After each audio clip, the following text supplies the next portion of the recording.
Salam Qulu qardaş. Qulu qardaş, sağ dediyim heyvanlar bulardı. Bax. 56 heyvanlı qoşla bir yerdə. 55 qoyundu, 55. Bir dənə də toxumluq erkəkdir. 25 dənə də iri balası var.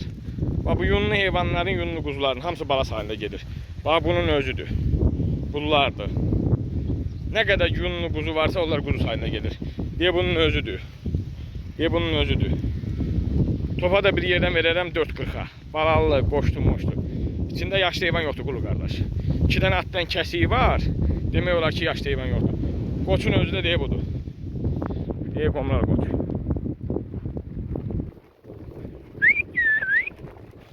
Topa da bir yerdən balalı təhli verərəm 440 manatdan.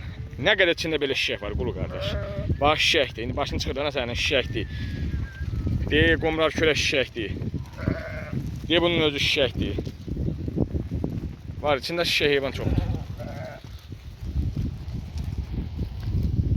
Dedim çəki at, mən də çəkib atıram. Bax, bunun qomralının özü şişəkdir, sarkərə şişəkdir.